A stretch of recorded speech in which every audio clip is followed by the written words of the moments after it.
하나님께서 내리신 8대의 재앙, 이 재앙은 정말 심각해가지고 애굽의 온 땅을 황폐하게 만들었다라고 했습니다. 이제 바로는 더 이상 견딜 수 없는 지경에 이르게 되었습니다.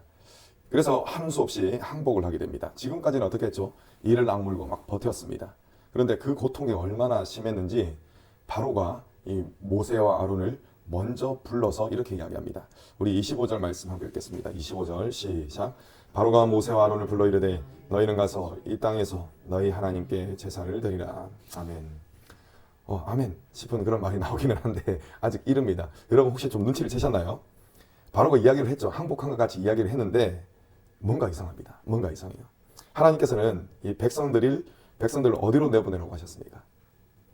광야로 내보내라고 하셨습니다. 그런데 바로는 말을 살짝 바꿉니다. 살짝 바꿔가지고 이 땅에서 제사를 지내도록 해라. 이렇게 마치 너무나 자연스럽게 이야기하지 않습니까? 마치 이 모세 아론이 바로시여 우리가 이 땅에서 제사를 드릴 수 있도록 해주십시오. 이렇게 한 것 같이 그래 너희들이 그렇게 말한 것처럼 이 땅에서 제사를 드리도록 해라. 지금 그런 식으로 지금 이야기를 하고 있습니다.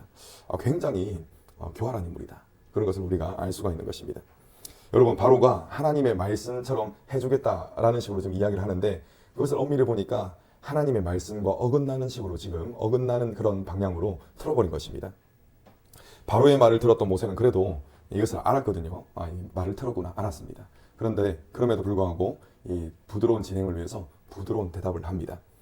애굽 사람들이 자신들의 제사 의식을 혐오할 것이기 때문에 자신들이 제사를 드리다가 핍박을 당할까 두렵습니다. 그런 말을 하는 것입니다. 이는 이 당시 애굽의 사회 분위기를 잘 드러내는 그런 대답으로 보여집니다.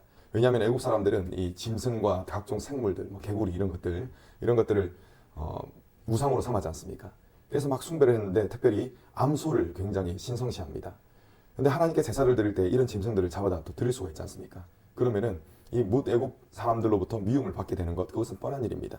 그래서 모세는 이런 사회적인 분위기를 들여다가 이야기를 했습니다. 모세는 광야로 3일 길을 가야 한다는 것을 분명히 밝혔습니다.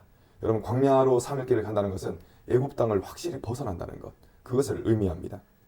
모세의 대답을 들었던 바로는 어쩔 도리가 없습니다. 왜냐하면 지금 제 코가 삭자이기 때문에 그렇습니다. 얼른 이 고통에서 벗어나야 되기 때문에 그렇습니다. 그래서 바로는 28절과 같이 대답을 했습니다. 자, 28절 여러분이 한번 읽어주시기 바랍니다. 28절 시작. 바로가 이르되 내가 너희를 보내리니 너희가 너희 하나님 여호와께 광야에서 제사를 드릴 것이나 너무 멀리 가지는 말라. 그런즉 너희는 나를 위하여 간구하라. 자, 여기도 또 뭔가 이상합니다. 뭐가 이상하냐면은 광야로 이제 내보내주기는 하겠지만 뒤에 뭔가 붙이죠. 너무 멀리는 가지 말라. 그렇게 또 덧붙입니다. 여러분 이것은 이스라엘 백성들을 내보내지 않겠다는 것, 그것을 에둘러서 이렇게 표현을 한 것입니다. 그리고 바로가 참으로 교활한 사람이라는 것이 여기서도 드러납니다. 뭐라고 이야기했냐면은 그 뒤에 자신을 위해서 간구해달라고 부탁을 했던 것입니다. 매우 순진한 사람이 이 부분을 읽게 된다면은 바로가 기도 부탁을 했으니 그래도 하나님을 인정했구나 이렇게 생각할 수가 있습니다. 그런데 그렇지 않습니다. 바로가 모세에게 기도 부탁을 한 것은 사실입니다. 그러나 그것에는 고도의 전략이 숨어 있는 것입니다. 여러분 사람에게는 기본적으로 동정심이란 것이 있습니다. 이 동정심을 유발해 가지고 모세로 하여금 기도를 하도록 만들어서 얼른 재앙의 고통에서 벗어나기 위한 그런 전략이 있는 것입니다. 또 모세가 지금 정신을 차리고 있지 않습니까? 그런데 모세가 이 마음을 놓도록 안심하도록 만들기 위한 그런 전략으로 모세야 나를 위해서 기도해줘 이렇게 이야기를 했던 것입니다. 여러분 이런 계산을 모세 역시 잘 알고 있었습니다. 하지만 모세는 바로의 요청대로 기도하겠습니다 라는 대답을 하게 됩니다. 그런데 그 전에 바로에게 단단히 이르는 말이 있었죠. 그 단단히 이르는 말을 함께 읽겠습니다. 29절 말씀입니다. 시작. 모세가 이르되 내가 왕을 떠나가서 여호와께 간구하리니 내일이면 파리떼가 바로와 바로의 신하와 바로의 백성을 떠나려니와 바로는 이 백성을 보내어 여호와께 제사를 드리는 일에 다시 거짓을 행하지 마소서 하고 아멘. 자, 29절 뒷부분에 보시면은 재미있는 표현을 합니다.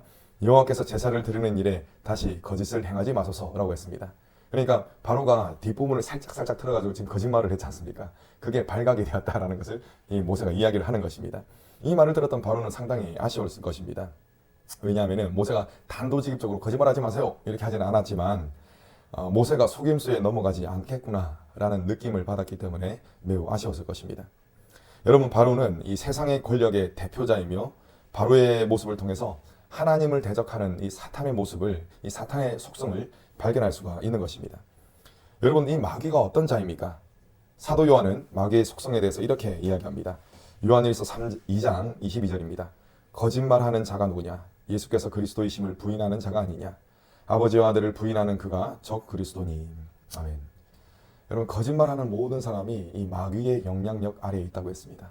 그래서 거짓말하는 목적이 뭐라고 했습니까? 예수님, 하나님을 대적하는 것. 그러니까 예수님의 신성과 인성, 그러니까 예수님이 참 하나님이시다라는 것을 부정하고 또 예수님이 참 인간이시다라는 것을 부정하는 것. 그것이 바로 마귀, 적 그리스도라는 것입니다. 여러분, 이 마귀의 영향력 아래에 있기 때문에 하나님의 아들이신 예수 그리스도를 인정하지 못하는 것입니다. 바로가 딱 그랬습니다. 그는 마귀의 영향력 아래서 거짓말을 했는데 그가 거짓말을 했던 목적이 있습니다. 하나님께서는 이스라엘 백성들을 하나님께 제사를 드리는 이 하나님의 소유로 삼으시려고 하셨거든요. 그런데 이 이스라엘 백성들이 하나님의 것이 되는 그것이 정말 싫은 겁니다. 지금까지 누구 겁니까? 내 건데. 내 건데 하나님 것이 되는 것이 너무나 싫어가지고 지금 계속 거짓말을 하는 것입니다. 그것을 가로막고자 하는 목적으로. 여러분, 마귀가 가장 싫어하는 것이 바로 이 세상에서 많은 사람들이 살아가는데 그 사람들이 하나님의 자녀가 되는 것, 그것을 마귀가 정말 싫어하는 것입니다. 그렇기 때문에 이를 막기 위해서 공격하고 또 유혹도 하는 것입니다.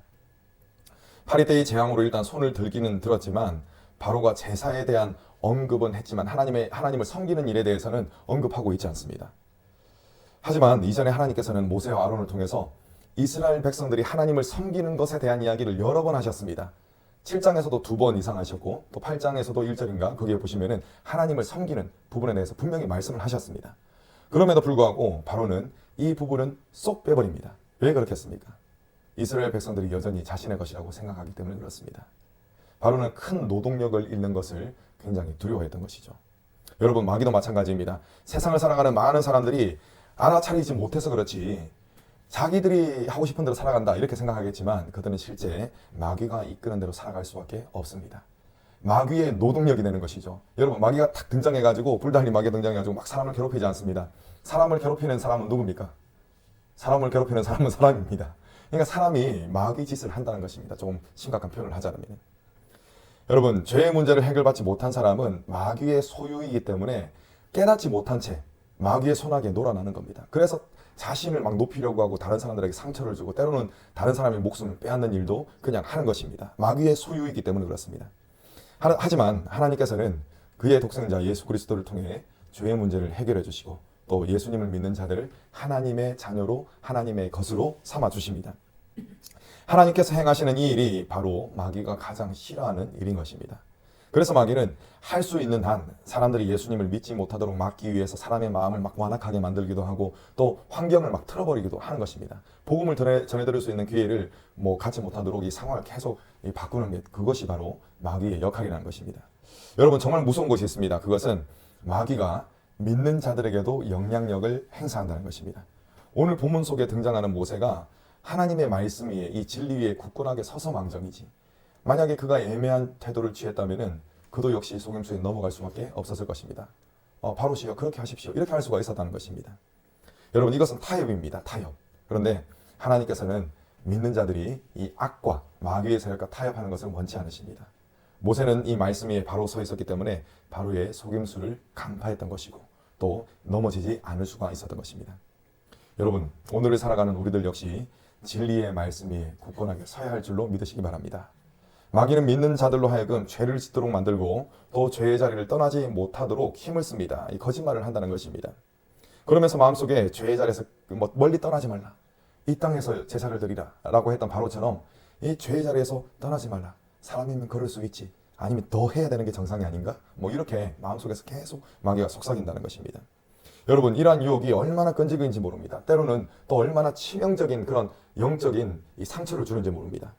하지만 여러분, 두려워할 필요는 없습니다. 왜냐하면 사실 우리가 그 당시 모세보다 더 좋은 위치에 있기 때문에 그렇습니다. 예수께서 우리와 늘 함께 하시기 때문에 그렇습니다.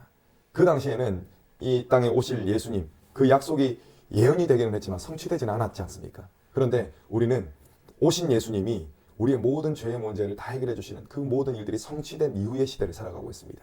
그렇기 때문에 우리를 예수님께서 찾아오셔가지고 필요한 모든 것을 공급하신다는 것입니다.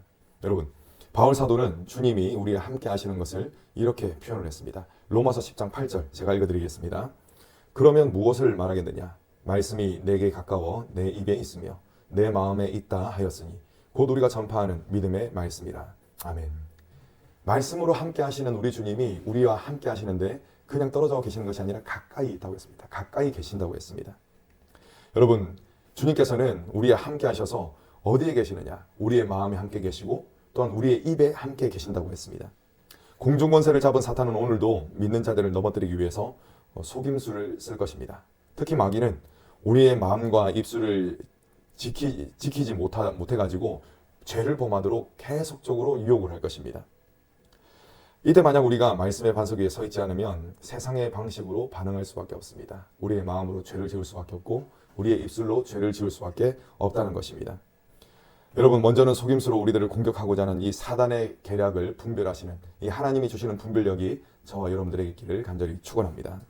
나아가서 진리의 말씀으로 사탄의 모든 공격을 깨부수시는 저와 여러분 되시기를 간절히 축원합니다.